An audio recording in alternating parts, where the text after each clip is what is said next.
morning to everyone. Welcome to Pandesal Forum here at 85-year-old Kamuning Bakery Cafe. We have with us today one of the best leaders in the Philippines, hindi mo rin, Senator. Many people believe you are one of the best, if not the best political leader because she is sensible, fearless, independent, humble, and well-known to be workaholic. Mga friends ko in Ilocos Norte told me they have never had a governor as hardworking as you. Sabi nila, Hubert. Yes, sabi nila, you're the most hardworking, tireless governor of Ilocos Norte. And now, the very good senator. We'd like to invite Senator Amy Marcos to give an opening statement. Anything she wants to talk about in the Philippines, in the world, what's happening. Not only the media here are excited to ask questions, we have many people watching via Facebook Live, via Zoom also. Welcome, Senator. Welcome back to Kamuning Bakery Cafe. Yes, magandang umaga po sa inyo lahat. Ay, nakalimutan ko sabihin, today is World Mental Health Awareness Day. This week is also Mental Illness Awareness Week. Kaya maganda din timing. That is also one of the many topics the Senator has agreed to talk about. Welcome, ho. Yes, maraming salamat. It's working, ma'am. Would you assist? Yan. Yan.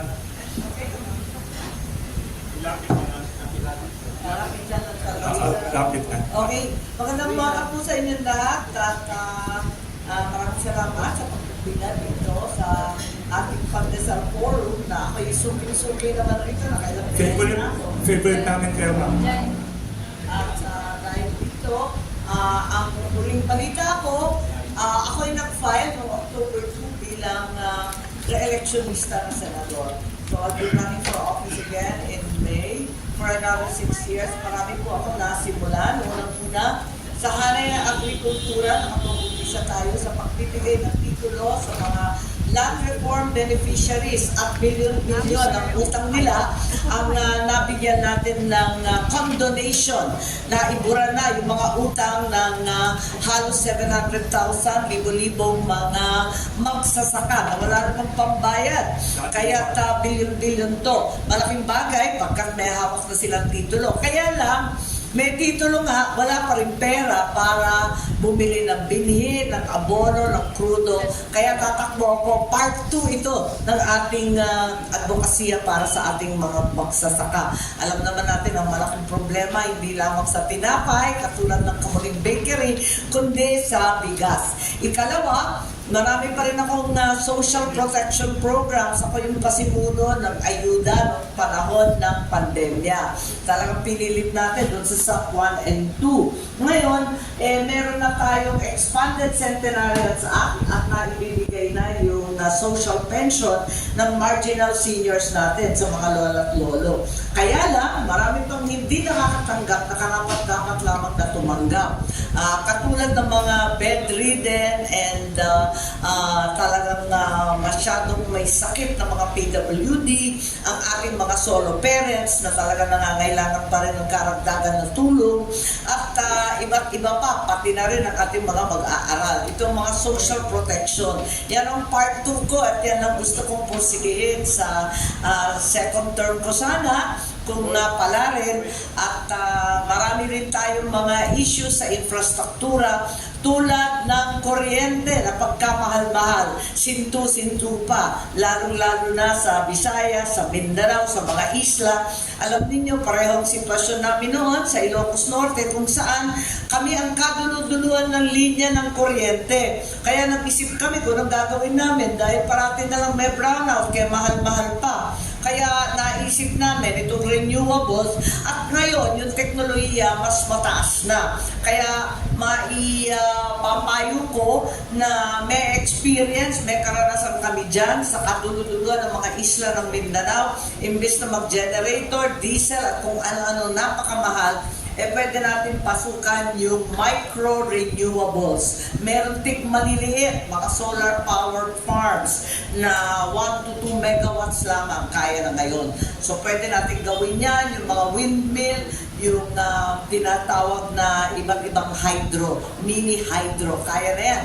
Pati sabi nga nila, 2-3 baitang nakaka-produce na ng kuryente. So ito ang dapat natin pasukan, infrastruktura. So tatlo yun, agrikultura, social protection para sa mga kailangan, at ikatlo, yung infrastruktura higit sa lahat sa kuryente. So yan ang ating titignan ng mahigit. At dahil pitit pa yung trabaho ko, nais ko tumakbo muli. Thank you very much, Senator Amy. You are number one in the list of many journalists, and ako mismo, we are convinced you are very visionary in your reform policies. May tanong dito from our media friends. Please be ready with your questions. May nagtanong dito taga-media watching sa Facebook Live and Zoom. Sabi niya, Senator, ano ho ang balita sa panukala ninyo na ipagpapahaba pa ang termino ng mga opisyal natin sa barangay? Pinapatanong din niya ng barangay chairman ng Kamuning, the oldest barangay in Quezon City, and many media people.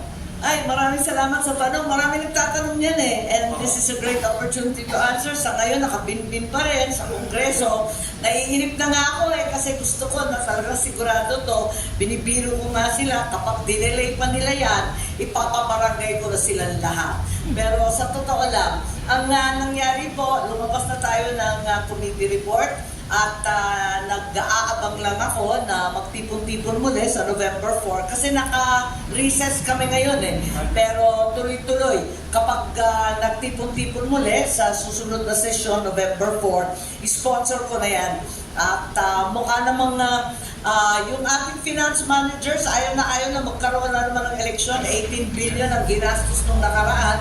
Pagkatapos nun, halos 20 billion na naman ang gagastusin sa 2025. Napakalaking aksaya ng pera. Samantalang halos every year na lang tayo nag-eleksyon. Maliban dyan, ang ating COMELEC, ang tinatawag nila 2025 Super Election Year. Baon sila sa trabaho. Unang-una, yung kasaysayan pero nakakakaba na kauna-unahang eleksyon ng BARM diyan sa ating autonomous region of Bangsamoro. Kaya first time yan, kayo pa lang, nagbabangayan na sa ating mga gobernador, sa iba't ibang mga tropa dyan. So isa yun. Ikalawa, meron rin automated mid-year election. Yung kami na yun, yung usual na national election.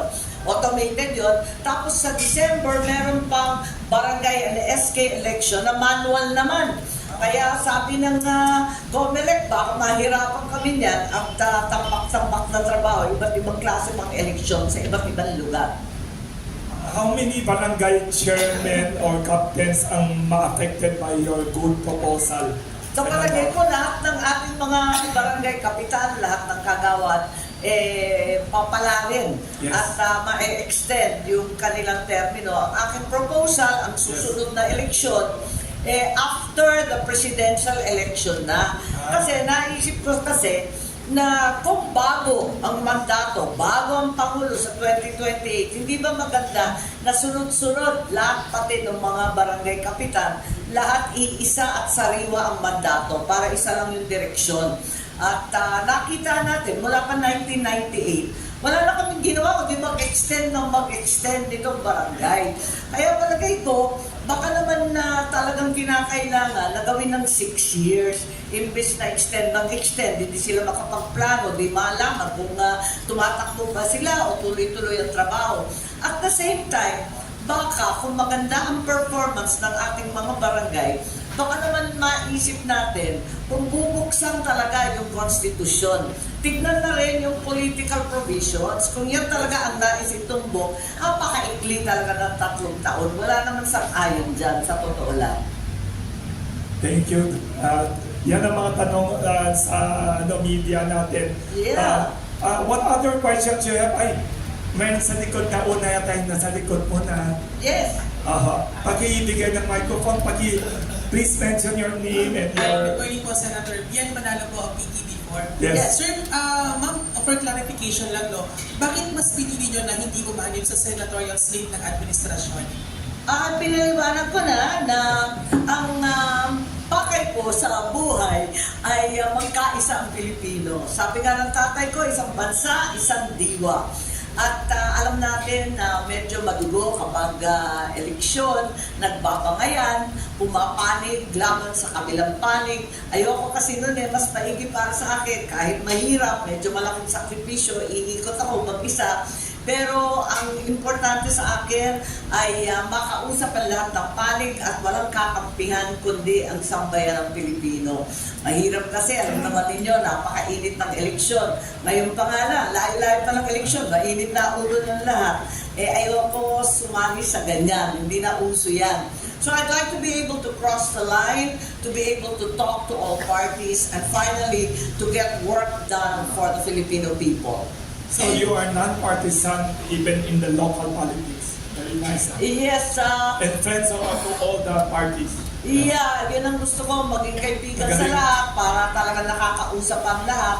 Dahil kung tutuusin, yan ang kailangan ngayon, ang dahil na yung problema, magbabangayan pa tayo ng todo-todo, napakahirap naman nun. Kasi 5 yung partido sa administration slate, may 3, 4, 5 partido pa. Alam ninyo, magulo yan sa ibaba. Sa lokal, talagang karambola yan, di nga maintindihan. Kaya ayoko masangkot sa gulo. Sinasabing matapang ako, mataray pa, aminin ko. Pero hindi talaga ako panaaway. Okay. And ano pong sabi ni Pangulo? Susuportahan pa rin po ba na kayo, Senator? Oo naman, sabi naman at naintindihan naman niya yung posisyon ko.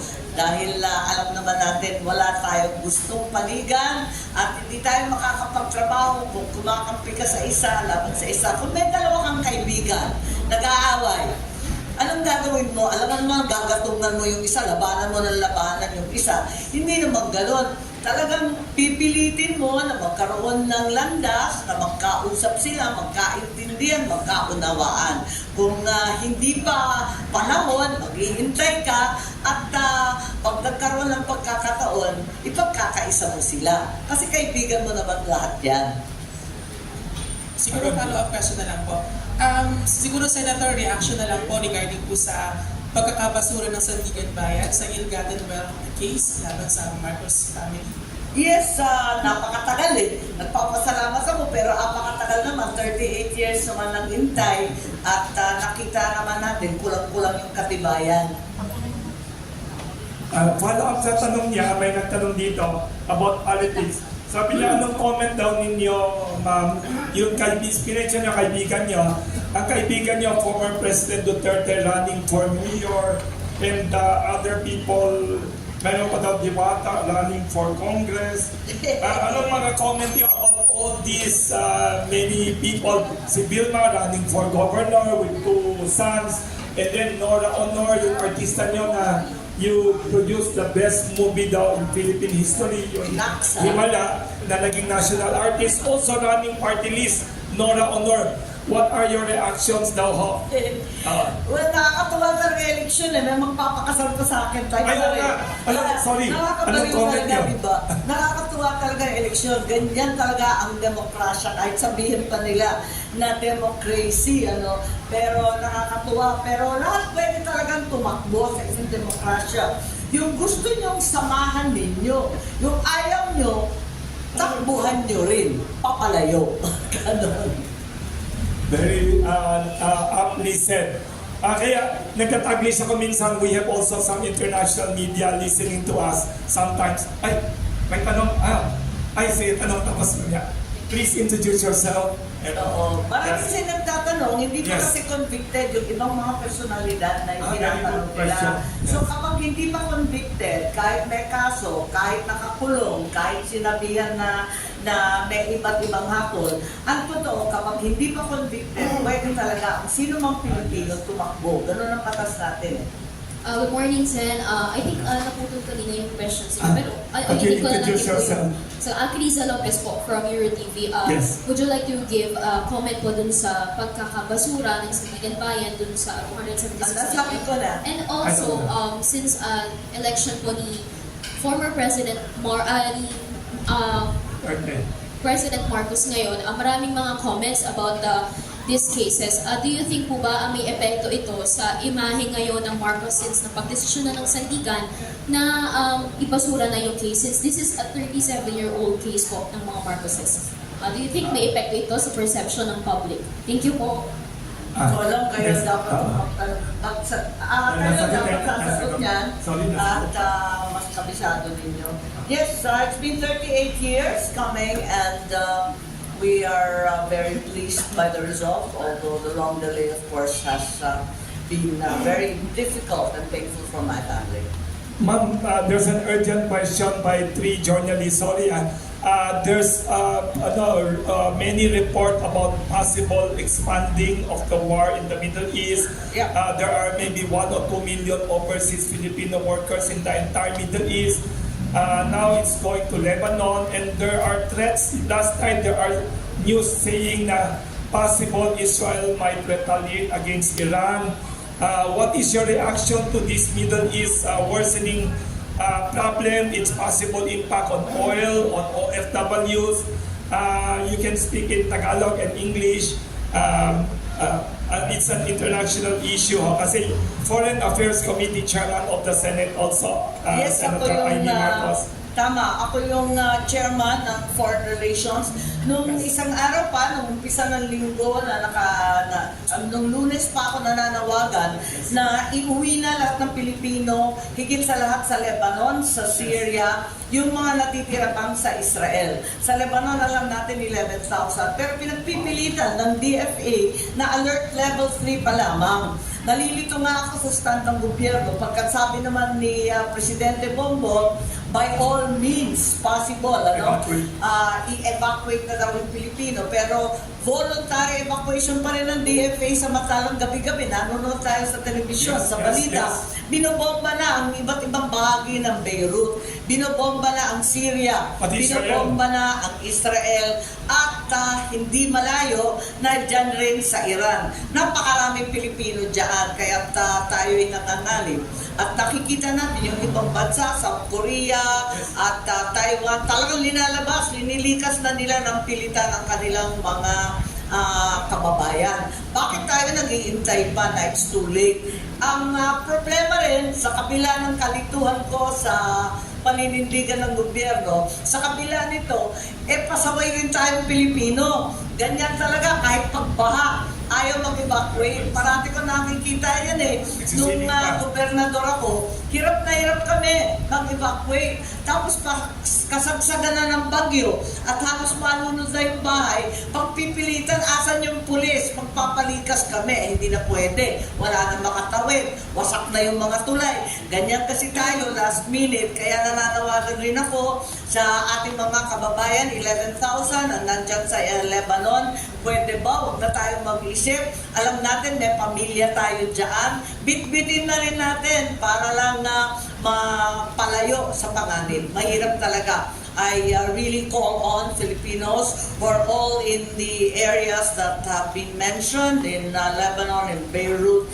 We are aware that there's bombing in Syria as well, in Israel, in the Gaza Strip, in the West Bank, that continue to remain there because of family, friends, and job responsibilities. Please think of your safety first, at kung kinakailangan na dalhin din ninyo yung pamilya ninyo sa Pilipinas, magpalikas na po tayo. Sa kabila niyan, nananawagan ako sa pamahalaan na ilabas na yung mga Pilipino. Huwag nang antayin pa yung alert level 4. Ano pa ang kailangan? Gabi-gabi na natin nakikita namamatay at binobomba ang mga bayan na yan.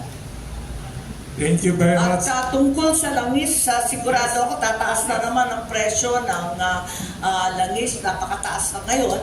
Pero kung tuluyan yan at hindi talaga maayos itong supply ng ating petrol products na nagmumula sa Middle East, talagang tataas yan. Kaya ngayon pa lang, nananawagan rin ako sa DOE na mag-isip-isip na ng iba't iba pang sources upang hindi naman lumobo ng labis-labis ang mahal-mahal na ng bilihin. Alam natin, nag-uumpisa yan sa gasolina, aabot na naman yan sa pagkain, aabot sa LPG. lahat ng pangkaraniwang bilihin.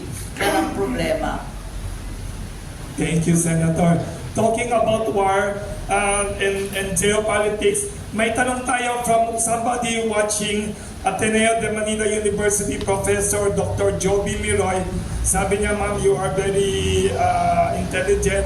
Kaya he wants to ask you about your opinion about U.S. election. What impact will this election have in November between Harris versus Trump? What is the impact on the Philippines? And also, sabi niya, what is your impression about Harris, Vice President? This is from Dr. Jobino Miroy, Vice President. Ateneo, yes. Sinong Si Vice President Kamala Harris, Harris. running against former President Trump. What is your opinion about the impact of the election? And my specific question siya, what is your impression on Kamala Harris naman? Dr. Joby Miroy of Ateneo watching now via Facebook Live. Well, alam natin na talagang magkaiba yung nagkakatunggali sa Amerika at malaking impact ito sa atin. Alam natin ni Presidente Biden maraming ipinangako, yung EDCA sites, yung tulong sa defense at deterrence dito sa Pilipinas. Ang problema, ang naririnig ko kay Vice President Harris, hindi kasing agresibo ang sabi. A less arrogant America ang sabi ng isang policy advisor niya. Pero sa palagay ko, tatalima pa rin yan sa linya ng Democratic. Napakalaking bagay sa atin yan. Sa kabila nito, andyan naman si former President Trump na ang sabi niya, ayaw niya makipag-away, let's make a deal. Ang sabi niya, wala raw gera-gera sa kanyang panahon. Higit sa lahat, yung mga nagpapatulong, hindi lamang ayaw niya na ilabas yung sundalong Amerikano. Higit sa lahat, maniningil pa daw siya kung tutulungan. At yun nga, at dapat alamin natin kung anong mangyayari sapagkat pa rin ba ng Estados Unidos ang iba't ibang pangako nila sa atin matapos itong eleksyon. Sino man ang manalo. Dahil git-gitan Talagang Exciting. last 2 minutes ito parang higit Yes. pa sa finals ng basketball. Last 2 minutes itong ano. Ang sabi ng iba, Yes. if Trump wins, Yes. goodbye America. If Kamala wins, goodbye world. Pero sa akin, dapat sana, sino manalo sa kanila, hello Philippines. Very good line, ha? Actually, may nagsabi pa dito na journalist, you are smarter than both of them, ma'am. Nako, May isang journalist nagsabi. Ay, may microphone, paki-introduce yourself. Good morning po, Senator Amy Marcos. Ian Maghani po from Balitang ATV. Follow-up question ko lang po sa naging tanong ng EuroTV at po ng ATV4. From A to Z Network. Yes. Critics are saying that the case against her family was jumped because of connivance since a Marcos is currently seated in Malacanang. Na-answer na yan. How do you interpret the junking of this case against your family on a personal level? Thank you po. Hindi ko naintindihan. I didn't understand the question. I'm sorry. Can you repeat? Sabi po ng mga ilang kritiko, kaya raw po nabasura yung kaso laban sa inyong pamilya, talking about the 276 million. Hindi po ako yung abogado hindi ko masasagot lahat ng mga Saka- tanong tungkol din sa kaso. Pero on a personal level po, ma'am, how do you interpret this, ma'am? Thank you. I think nasagot na yata. Sorry, nasagot na yata 2 times. Sorry. Oo, dalawang beses ko na Sorry, sagot. sorry.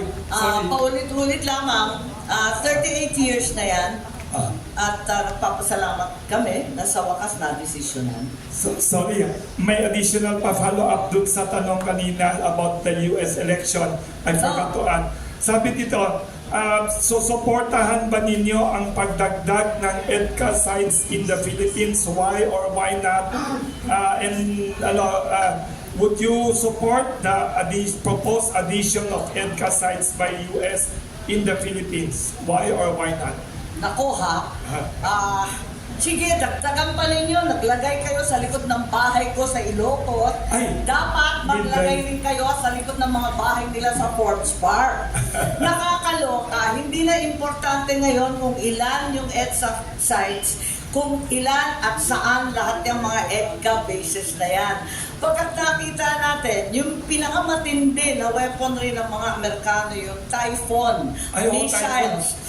Nakasalpak doon sa likod ng bahay namin, malapit dyan sa Lawag International Airport. Ah, wow. Baka hindi nila alam, civilian facility yan, walang kinalaman sa EDCA. Bakit naman linagay dyan? Diyan ako nagtatanong. Talagang matindi. Pagkat mid-range missile system yan, galit na galit ang Si Putin. China, pati ang Putin, sinabi na magra-ramp up siya ng manufacture at mag-uumpisa muli ang arms race dahil dyan sa mga missile na yan. Kung bakit naman linagay dyan? Ang dai-dai ng EDCA site, may Basa Air Base.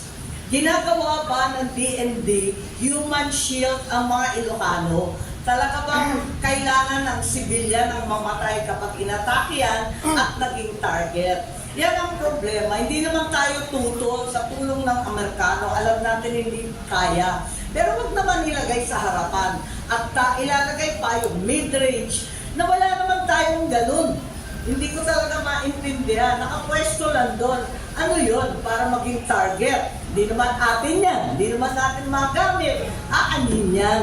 At bakit nasa civilian facility kung saan gagawin ng Pilipino ay hindi naman sundalo, human shield pa? Ang galing sinabi ni. May follow-up pa dito, sorry. One follow-up question. Somebody said, you mentioned Typhoon mid-range missiles. Is this similar to the 1960s Cuban missile crisis that angered John F. Kennedy? Kasi most journalists were not yet born at that time. Oo nga, Sorry.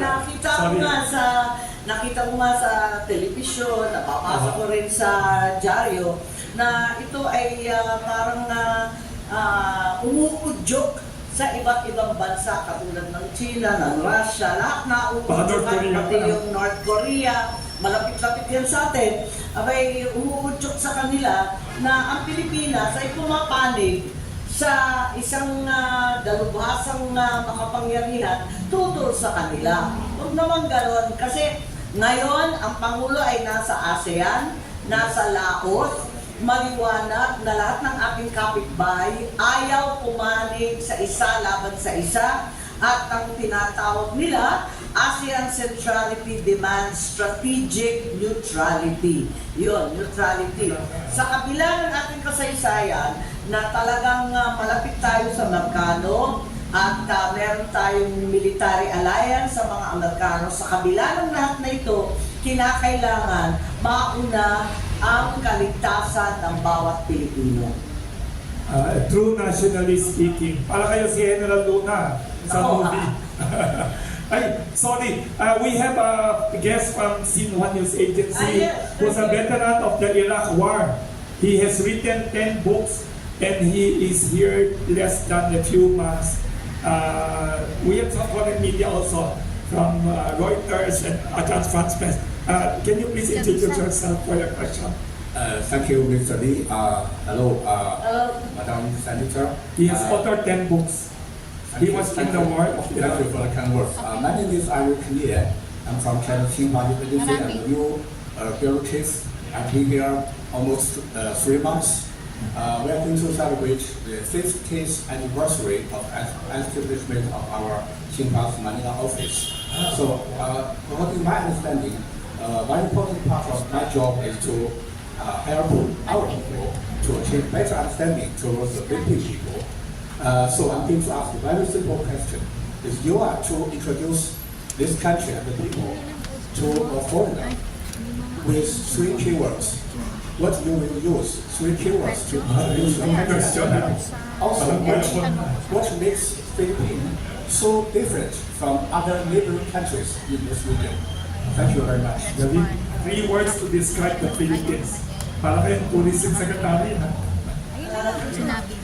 Yes, I think I would first say that we're an island people, friendly to all those who come from overseas. We welcome all kinds of foreigners into our land. Secondly, we are clearly a very Catholic and Christian people. Hence, our humanity is exhibited in many, many ways. We help each other. We share what little we have. And we are open also to all refugees, migrants, and others who need a home. Finally, I think we are a very artistic, creative, and talented people that have a great deal to offer the world in terms of stories, in terms of music, art, and inspiration. Very good. You can sell the Philippines better than Nako, magaling. That's a very good way to introduce to you. So, welcome to the Philippines. Thank you. Sorry, may tanong dito. sometimes it may not feel like that, but we are actually like that at bottom. You should visit Northern Philippines also. Thank you. Good morning po. Yes. Opo. Kathy Cruz po, tuklasinnatin.net, and of course, every Sunday, DZXL ang ating katipunan. Ay, kilala na kita dati. Opo. I'm with Professor Valdez, ngayon anak na po niya. Butch Valdez po, dating DepEd Undersecretary, kaso po namatay na siya. Anyway, kanina nabanggit nyo, Senator, na ang kuryente po ay sobrang mahal. And in fact, malaking porsyento po na kinikita po ng bawat sambayan ng Pilipino ay napupunta po sa pagbabayad ng public utilities. Ang question ko po, sa muling pagbabalik nyo, at sigurado naman ako mananalo kayo bilang senador muli, ay balak nyo po ba o may plano po kayo na i-repeal ang ITIRA? And ano po ang take ninyo about the BNPP or the Nuclear Energy Development Plan? Ano po ang take nyo ron? And yung pagbabalik po ng pag-manage po ng public utilities sa government, kasi ang laki po ng kinikita ng mga oligarko pagdating po sa public utilities, and obviously na lulubog po ang sambayan ng Pilipino.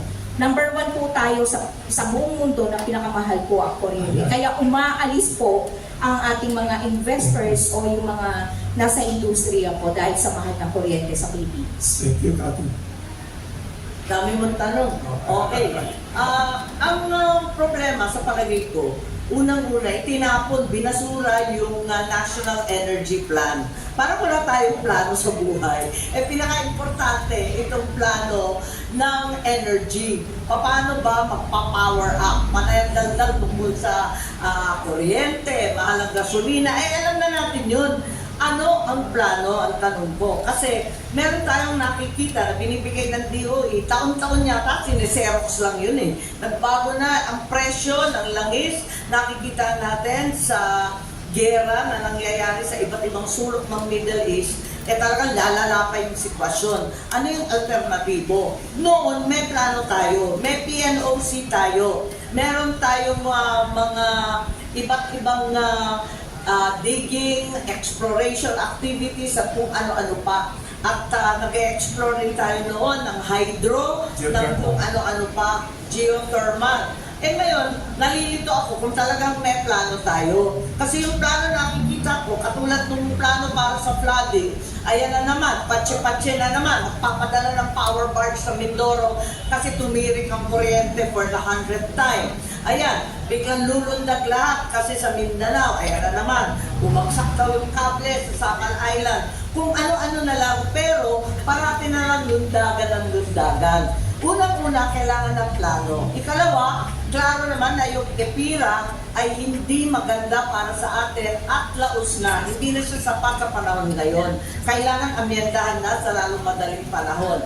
Yung nuclear, marami tayong nabalitaan noon, yung Russia, lately itong Korea, natutulong sa pag-retrofit ng nuclear. Alam natin na bawal sa ating saligang batas ang nuclear weapons. Pero ang nuclear power ay parating bahagi ng anumang master plan para sa energy. Pag-isipan natin maigi. Narinig ko ang pamahalaan nag-uusap tungkol sa small units of nuclear energy. Pero ang totoo, malayo pa siya roll out yun. Nasa R&D stage, bakit natin sinasabi na kasama yung small nuclear? Hindi pa kasali yun. Bakit hindi na lang pag-usapan ang micro-renewables? Yan, doable yan. Andyan na yung 1 to 2 megawatts na solar, andyan na yung mga windmill na sa mas maliliit na lugar. Nakita na natin yan. Kaya kinakailangan talaga yung mga ahensya, katulad ng PNOC, yung mga sinasabi na dati-rati talagang nag-bulk buying tayo at nag-overstock tayo ng gasolina, pag-isipan muli dahil napakahirap ng buhay ngayon. Masyadong peligroso, hindi kasigurado kung saan manggagaling ang susunod. As usual, we need to stand on our own, find self-reliant and local sources of energy to the extent that we can, move away from fossil fuels that are 99% imported. Thank you very much for your very comprehensive. Another question ko na lang po. Kanina po nabanggit po ninyo, kini-question nyo nga po yung tungkol dun sa pagdagdag po ng mga EDCA bases po natin. Pero kasalukuyan pong presidente ang inyong kapatid. Bakit po wala po siyang magawa at ibig bang sabihin po nito kontrolado tayo o ang gobyerno ng US? Well, ang sinasabi ko nga, hindi ko nga maintindihan at hindi kami magkapareho sa pananaw na dagdagan yan. Kasi nung panahon ng ama ko, siya talaga ang ayaw na lagi na lang dyan. Gusto natin at kailangan natin ang tulong ng mga Amerikano. Ngunit dapat maliwanag sa bawat sandali na Pilipino pa rin ang maghahari. Ang problema, ang Pilipino, palpak din. Yang DND na yan, kung bakit hindi alam ang diferensya sa militar at civilian. Lawag International Airport is clearly a public civilian facility. It is neither an EDCA base nor an AFP military base. Bakit hindi nila naintindihan na magkaiba yun? At itutulak pa ang civilian bilang human shield kapag nagka-problema. Bakit civilian ang nandyan sa Lawag International? Ano ba naman sila? Huwag na natin sisihin ang mga Amerikano. Tayo na mismo ang nagkakamali. Thank you. Thank you very much. We have a very experienced journalist here from Ilocos, Manila Bulletin, Freddy Lazaro. Yes, po. Ilocano. Yes, ma'am. Nakita na po Admirer ninyo, sabi sa akin. Sige, ma'am. Ato lang, ma'am, just a follow-up po yung sa renewable energy. Kasi napag-uusapan ngayon yung offshore renewable energy, yung paglagay ng windmill at the offshore. So, parang nakita yung Ilocos Norte. Ongoing pa po yung exploration namin. They are eyeing Coribao as venue for offshore. So, I know your comment. Yes, ang nangyari sa ibang bansa, katulad ng North Sea, sa Scotland, Norway, at iba pang mga lugar, ginawa nila sa gitna ng dagat para hindi na storbo, hindi na panggulo sa bayan-bayan at wala nang maaalintala sa hanap buhay. Kasi ang totoo, may vibration yung windmill. Hindi totoo na wala siyang epekto. Nagkakaroon ng vibration. Yung mangingisda namin sa Bangi, ang unang nagreklamo na wala daw yung mga isda halos at nai-istorbo daw yung mga ibon. At yung iba sa kanila, nagkaroon daw ng migraine nung umpisa kasi may vibration talaga siya.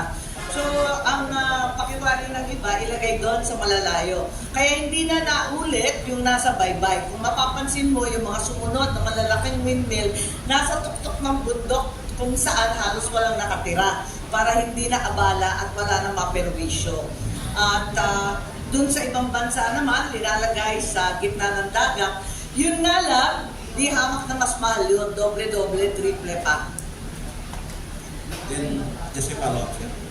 Regarding po dun sa rice sufficiency program at parang ano yung dapat i-fast track yung irrigation program natin kasi 2053 pa yung target. So ano pa ba yung pwede nyo i-suggest sa gobyerno para Ayun na nga, ang irrigation program, napakahina. Ang bagal-bagal, kaya paurong pa, usog.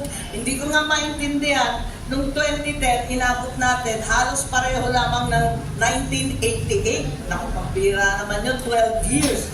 Ano ba yun, 22 years, pa-usog, ano? Kaya nagtataka ako, ang sabi nila, we will increase irrigation by 1% a year. Naku po, kailan pa yun? Sabi ko, kailan tayo fully irrigate ng 1.2 million hectares? Fully irrigate daw by 2053. Naku po, buhay pa tayo nun. Naku, ang layo-layo pa nun. Kaya sabi ko kahapon, dun sa hearing ng NIA, kinakailangan gawa na natin ang paraan ngayon pa lang, mag-feasibility study tayo, kahit saan tayo kumuha ng pera para gumawa ng study, at i-alok ang iba't ibang project na yan sa mga foreign assisted project. Ang problema, yung NIA, halos iisa lang o dalawa lang na maliliit na foreign assisted, wala naman tayong pambayad niyan. Kailangan talaga pagtyagaan yung foreign assisted. Higit sa lahat, marami dyan climate funds, yung tinatawag na green bonds, yung People Survival Fund, yung mga climate change fund, napakarami niyan. So, kailangan i-access natin yung mga climate change funds na yan para sa irigasyon. Kasi nakita naman natin, yung La Nina, ang tindi-tindi, taga Ilocos ka, alam mo naman, nasa 8-9 na buwan, walang maayos na ulan sa atin. Pag dumating ang ulan, labis-labis, umuulan lang pag bagyo. Talaga naman hindi na tama. So, ang irigasyon naging sobrang importante. Isa yung ating tinatawag na foreign assisted. Ikalawa, dapat mag-PPP, private-public partnership.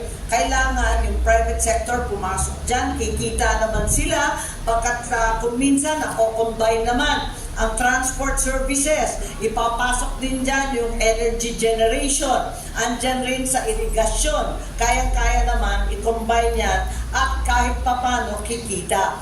Ikatlo, dapat mag-partner na sila sa isa't isa. Yung buong gobyerno, may pera ang DAR para sa Agrarian Reform Beneficiaries. Ang DA, meron BSWM, yung water management.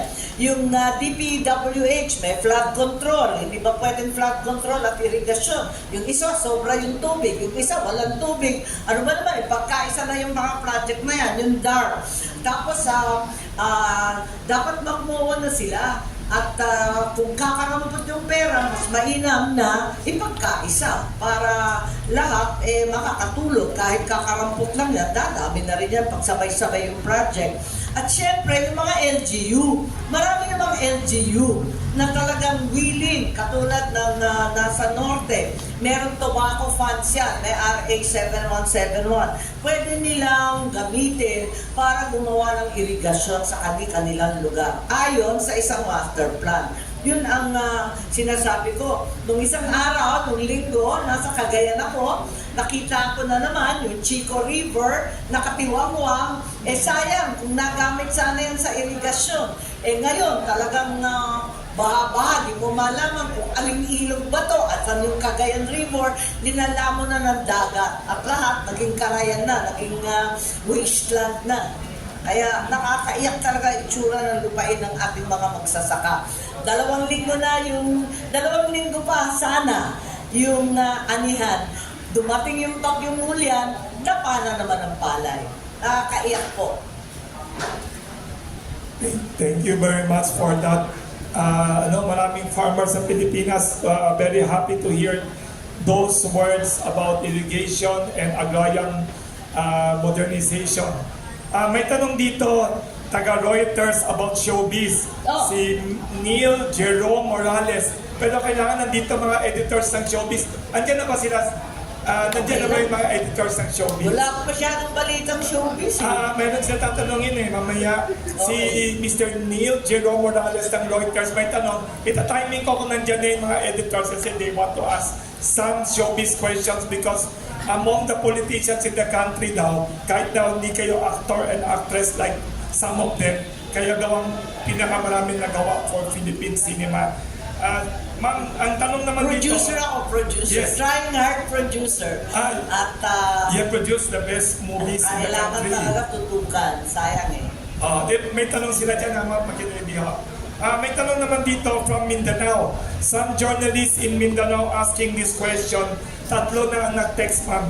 Ngayon na nag-desisyon na ang Supreme Court na hindi na parte ng BARM, BARMM ang Sulu Province, at bagong buo naman ang Negros Island Region, NIR, ano ang implikasyon nito sa kanilang budget? Well, talagang napakagulo. At nakita ko may naghain na naman ng bagong kaso, dalawa yata, na ibabalik na naman sa BARM ang Sulu. Kawawa naman Sulu. Pabalik-balik, di malam po sa bagay at nakakalito na po ito. So, inaabangan natin yan kung sakasakali gagawa na lang ng paraan na ibuklod na naman at isama yung Sulu dyan sa Region 9, sa Zamboanga Peninsula. Pero yung BARM, mukhang humihirit na kung maaari, ibalik na naman ang Sulu sa kanila. Ang totoo, ang pag-isip ng tatay ko noon, naaalala ko lang, yung original na ARMM, dalawang buklod yun eh. Ang tingin niya, dalawa daw yung autonomous region ng Mindanao. Hindi iisa. May mainland, tapos may island BARM. Ibig sabihin, Basilan, Tawi-Tawi, at saka Sulu, isang bagay, tapos yung mainland. Kasi kung tutuusin, lagi raw magiging lugi ang Sulu kesa sa mainland. At nakikita na nga natin ngayon yung epekto na yan. Kasi parating nga nauuna, mas madali di hamak sa mainland, samantalang yung mga isla nakakaligtaan. Kaya lagi yan ang problema. At noon pa, sinasabi na niya yan, dapat iba yung trato sa pag-isla. Ganon din sa Region 4B, at ganyan din sa Visayas Island Group. Kapag isla talaga napakahirap mag-unlad, maging maunlad. Kasi triple, doble ang gastos sa lahat. Nakikita natin yan. Pero yung tungkol sa Sulu, hindi pa maayos ngayon. Ngunit unang-una, nangako ang COMELEC, tuloy ang eleksyon. Kahit ano pa ang mangyari, tuloy ang BARM election sa Mayo. Wow. At yung 80 delegates, babawasan, kung hindi pa madesisyonan, babawasan ng 7 kinatawan ng Sulu. So it will be 73 rather than the entire 80. But the COMELEC has pledged that the election will proceed. Ngayon, tungkol sa serbisyo, talagang ginagawa na lamang ng paraan sa Region 9 na pagkasyahin at sana gawin din ng BARM ang karapat-dapat. Ganyan naman talaga sa ating mga magulang kapag mahirap sa simula, pero pag lumaon, kinakaya naman pala. Kakayanin natin yan. Ang mas malaking problema, yung Negros Island Region.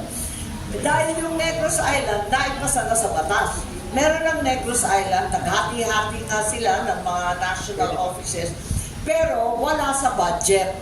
So ngayon, paano tatanggalin yung iba't ibang Negros Island provinces sa budget ng Region 6, ng Region 7?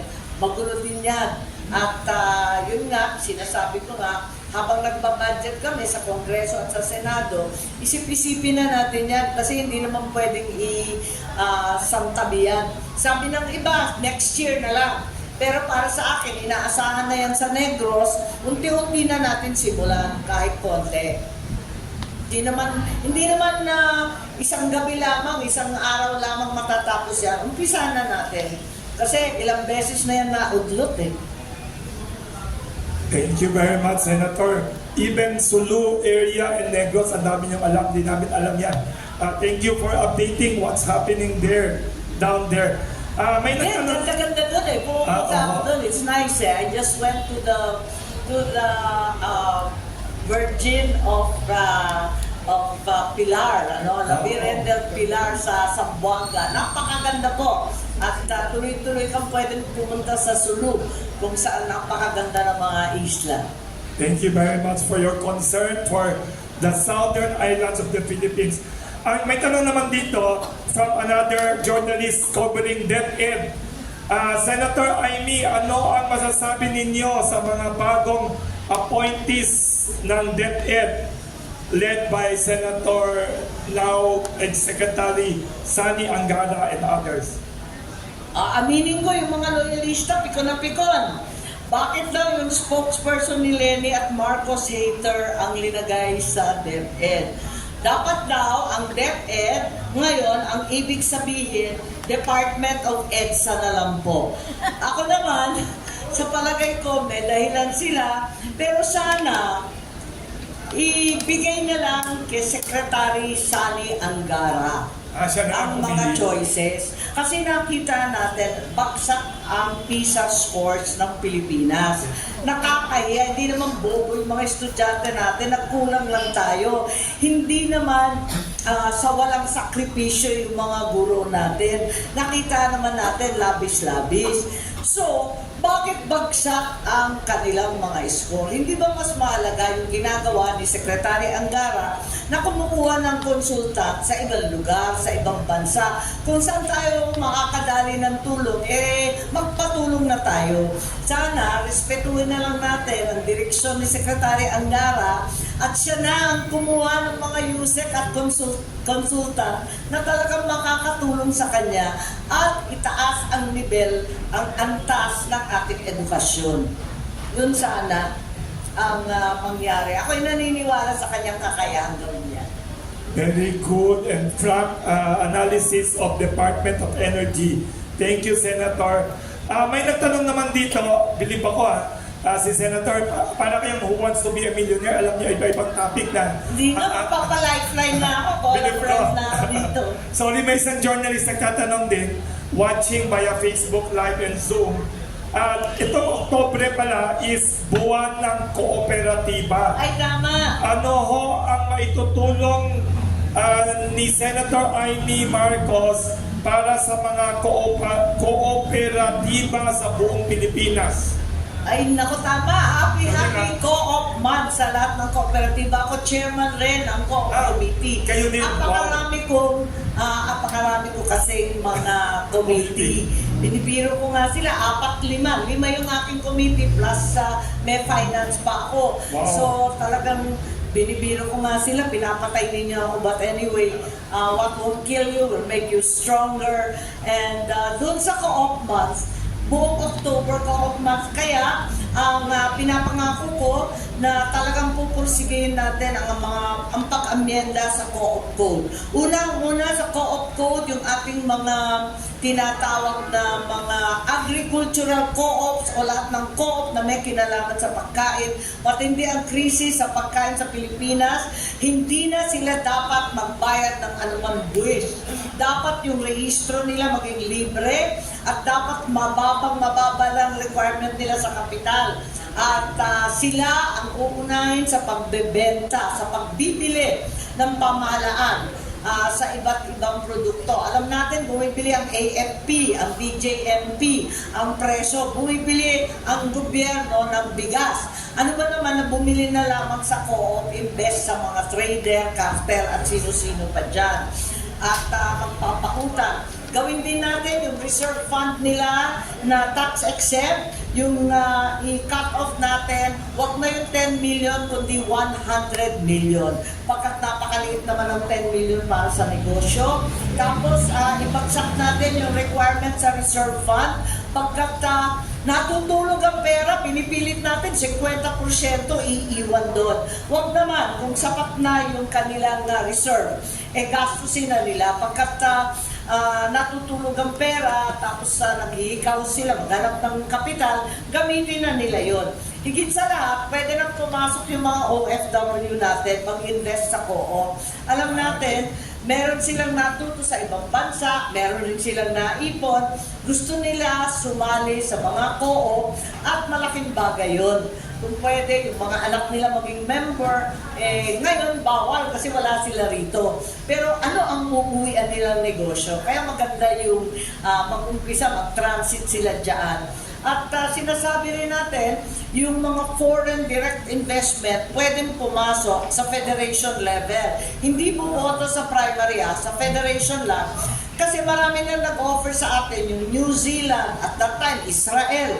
Nag-offer yung mga co-op nila na makipagsosyo dito sa Pilipinas, pero bawal.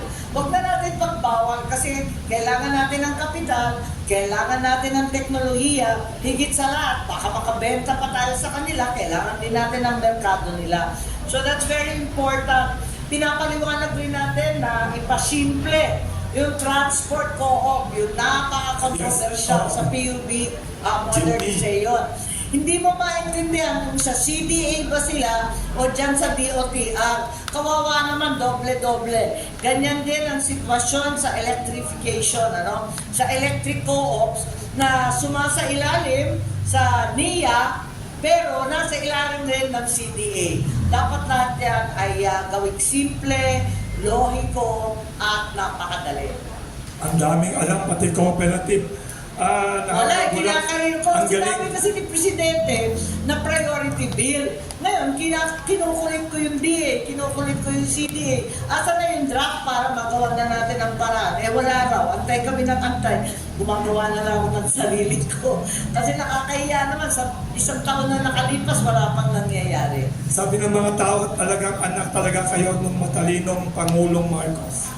Ay no, grabe yun. Malala yun. Masyadong malala yung tatay ko. Nakailang video sa isang araw. Magaling. May tanong naman dito ho, hindi ko maintindihan ang tanong kasi itong journalist, magaling yata itong journalist na to. Ano sila sabi ang Miro? Sorry. Miro. Marami akong alam na Miro, pero hindi ko alam ang Miro. Sabi nung itong journalist na sa dalawa sila nagtanong dito, Tama. may ibinunyag daw si Pasig Mayor Vico Soto na, by the way, ang mother niya, si Connie Reyes, customer namin dito. Sabi niya, tungkol sa Miro system, sorry, hindi ko alam. Ano ang tingin ni Senator Amy Marcos ang ibig sabihin nito para sa Smartmatic? May posibilidad bang ibalik sila dahil sa issue ng Miro systems? Nako, ayun nga. Malaking issue yan kasi nag-pull out yung financier ng Miro. Alam ninyo, sabi nga, marami sa atin nagsasabi, wag nang ibabalik ang Smartmatic. Minamagic lang tayo. Kapag manloloko, wag na natin pabalikin sa buhay natin. Lalo na kung meron na tayong iba. Ang Diyos ko. Anyway, yung Miro ngayon, ang kapalit ng Smartmatic. Ang problema, nag-pull out ngayon ng financier, yung Saint, puro santo Saint Timothy, Saint Gregory, lahat nag-pull out na. Ang sabi naman ng COMELEC, hindi naman daw issue yun, nagtitipon-tipon sila, malabo na raw makabalik ang Smartmagic pagkat masyado ng huli, at ang Miro, ang gagawin na lang, maghahanap ng ibang financier. Pero tuloy pa rin ang sinasabi nila. Kung ano yung counterparty ng COMELEC, yung joint venture ng Miro. So yung personalidad ng ibang financier ay hindi kasama dyan. So huwag kayong mag-alala, Miro na tayong iba. Very interesting. For the media who wants to ask more COMELEC questions, darating dito si Chairman George Garcia Sabado naman, 10 a.m. Ang galing, maraming alam si Senator na hindi ko alam. Hindi, ako din ang chairman yan Kayo din, election, Chairman, oo. Electoral reform. Hala, Isa pa yan sa grabe. ating komite. Walang gustong humawak kasi very technical at parating kontrobersyal. Parang physics and chemistry sa eskwela. Alam mo, sulit talaga. May nag-comment dito sa Facebook Live. Sabi niya, sulit talaga pag binoto si Senator Amy Marcos, parang 10 senador ang mayroon tayo. Sabi nila, sa output and workaholic, Thank you. Maraming salamat. Trying hard lang tayo. May tanong naman dito na may pagka-controversial, I hope hindi mag-a-avoid si Senator, about PhilHealth. May mga nag-oppose daw na iba-ibang sektor, may obispo pa yata nag-file ng case, basta may mga cases daw against that proposed transfer of 30 billion pesos na pondo from PhilHealth to the government budget. Ano ang comment niyo dito? Anong kailangan solusyon? Okay ba yan o controversial mali? Para sa akin, the transfer of excess funds of PhilHealth to the National Treasury is not within the ambit of use of savings anticipated by the Constitution and by the GAA. Tama po ang nagsampa ng kasong obispo at yung kasamahan niya. Ako'y tutol dyan kasi alam naman natin napakamahal magkasakit. Tapos, ang pera para sa ating malusog na katawan napupunta pa sa iilang kawatan. Naku, wag naman. Nakakapikon na to. Inis na ako dyan. Alam natin, kakarampot lang ang nakukuha sa PhilHealth para sa outpatient package.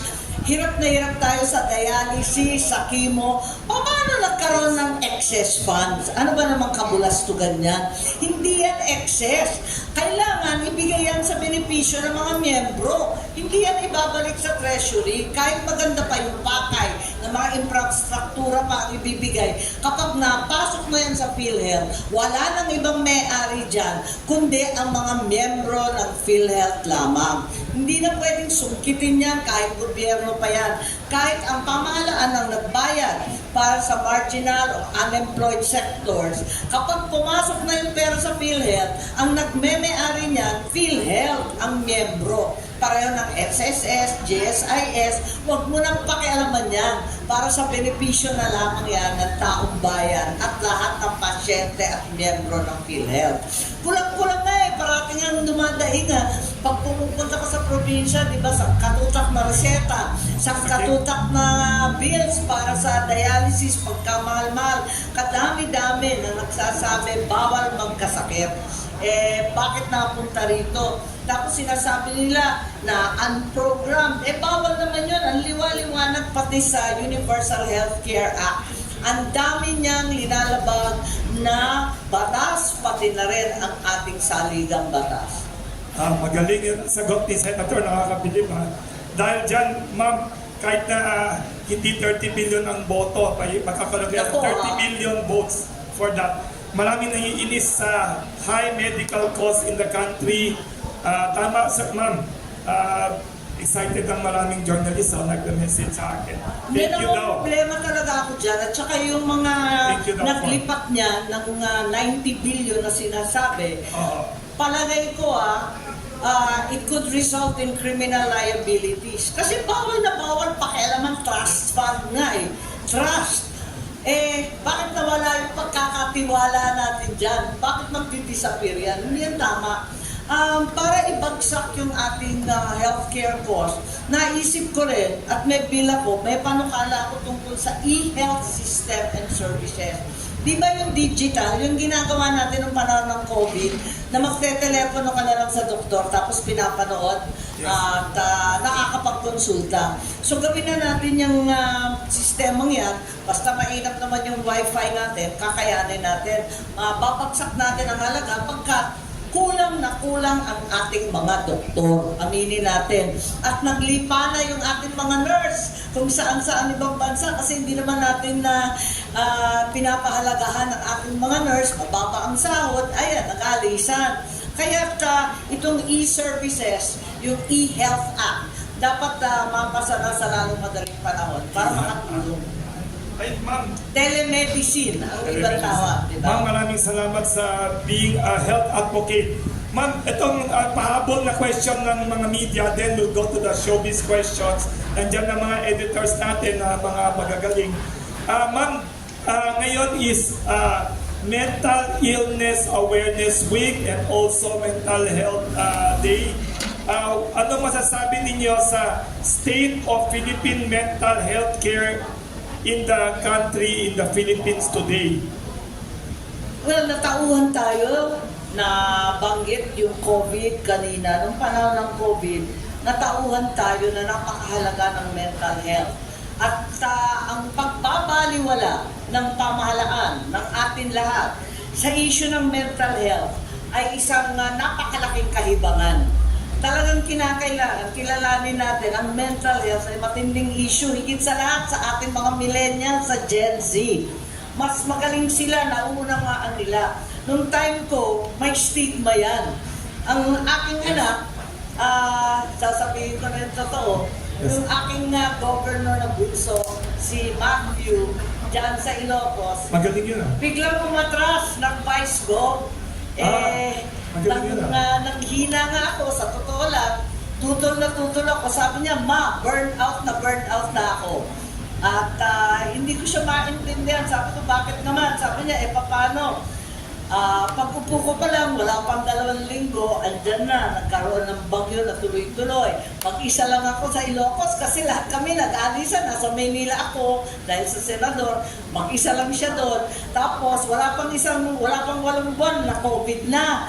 Kung pwede, pahinga lang ng konti at hindi na raw siya nakakapag-isip ng maayos at hirap na siya. Ayun.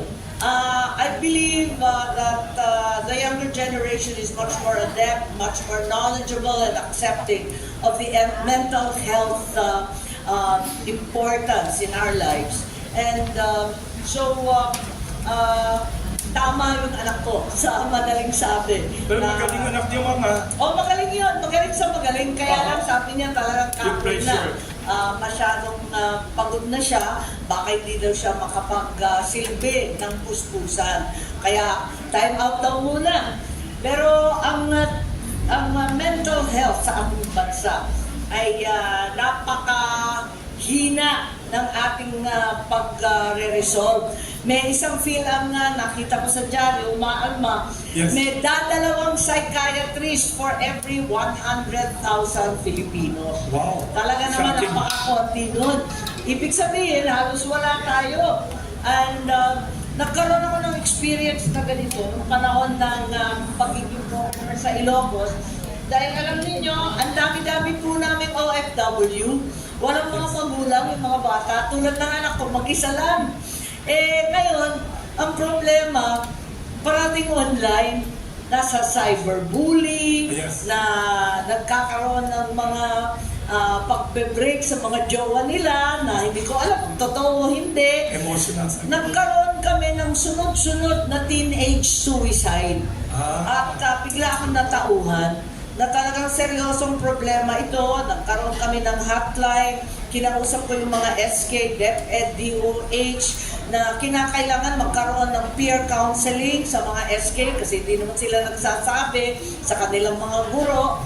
At talagang tutukan natin ng matindi itong issue ng teenage. Isang bagay na napansin ko, pinagdadamutan kong minsan ng ibang health societies natin na bato-bato sa langit, huwag magalit sa akin. Pero yung ibang medical societies, pati yung DOH, lahat ng ating grupo, pinagkakaitan na mag-practice dito yung mga PhilAm o yung mga taga-ibang Yes, bansa. yes. Aminin natin na kulang tayo sa psychiatrist, kulang rin ang kaalaman natin. Hayaan natin na pumunta rito at magkaroon ng reciprocal arrangement. Baka matuto tayo sa kanila, baka may mga kabataan na maengganyo na maging psychiatrist din, psychiatric nurse. Tapos yung psychologist natin, ikalat natin, matuto tayo sa ibang bansa. Higit sa lahat, yung mga nurses, wala tayong halos psychiatric nurse. Kaya gano'n natin mag-practice yung mga nurse kasi kulang talaga tayo ng psychiatrist at psychologist. Ang akin kasi napaka-importante niyan. Nakita na natin yung ibang bansa, hindi na binibilang yung GDP, yung Gross National Product, ayan, yung mga GNP. Hindi na binibilang yan. Ang binibilang na ngayon, Gross Happiness Product. Ayan, happiness index na para magkaroon ng masaya, matatag, at tahimik na sambayanan. Hindi lamang yung kayamanan o napakaraming produkto, importante rin na mapayapa at mahinahon ng lahat. Magandang message yan for Mental Health Week. Thank you sa World Health Day yan. World Health Day. Mental Health Day today. Kaya very important. Thank you for reminding everyone. Don't forget today is World Mental Health Day. Marami akong kwan dyan eh. Marami akong mga panukala tungkol Yes. sa community-based mental health. Kasi nga sa kakulangan natin ng mga teacher, ng psychiatrist, ng guidance counselor, community-based, kahit turuan na lang natin BHWSK para sa kapwa nilang kabataan.